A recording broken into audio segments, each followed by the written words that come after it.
अगर आप भी चाहते हैं कि रूदल पंजियार का वीडियो सबसे पहले आप तक पहुंचे, तो लाल बटन दबाकर चैनल को सब्सक्राइब करें और घंटी के निशान अवश्य दबावें। Shri Jyoti films and music company प्रस्तुत कर रहल छथि मैथिली भगत सती अबला प्रसंग, जैमे गायक छथि चंद्रकिशोर पंजियार, जे बिहार एवं असम सरकार द्वारा स्वर्ण पदक से सम्मानित छथि, और संग दऽ रहल छथिन भाई अशोक जी एवं कैसेट गायिका ब्यूटी श्री आशीर्वाद पिता श्री बुजुल प्रसाद यादव जी।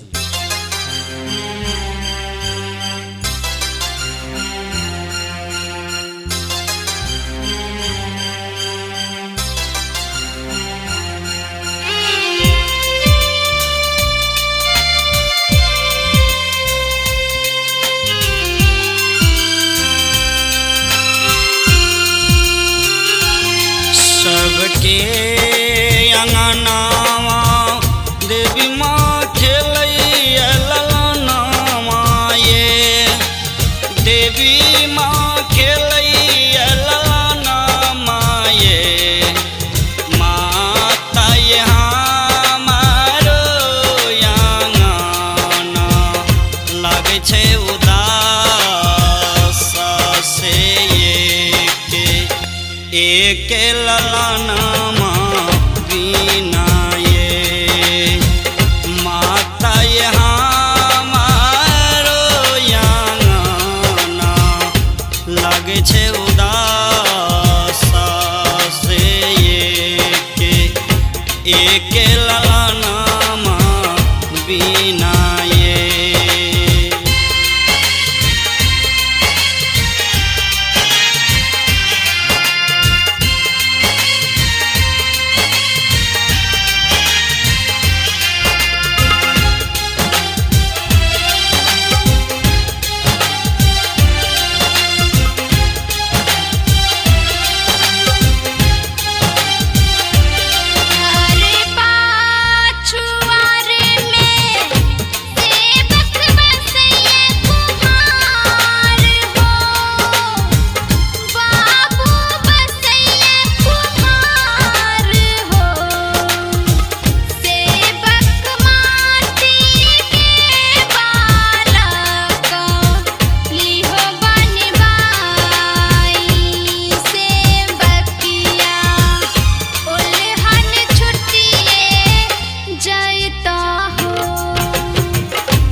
के बलकवा देवी माँ मुख से बोलतैये, माता मुख से बोलतैये, माता ये ठे सब लगते फूटी जाई ई जगदम्बा, लोग देतैये माता ये ठे सब लागते फूटी जाई जगदम्बा, लोग उलानामा देतैये।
के ललनामा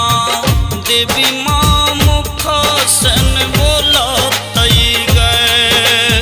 देवी माँ मुख सन बोलत ये, माताय नाई पियत बतीसो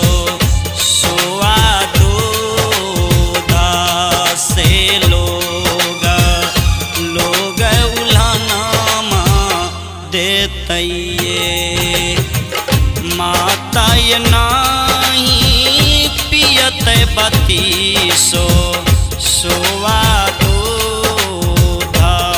से लोग उल्हानामा देतइये।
के बाला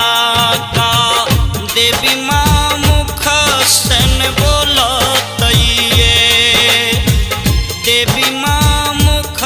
सन बोलत ये, माताय चोरा लेतई घर से चोरा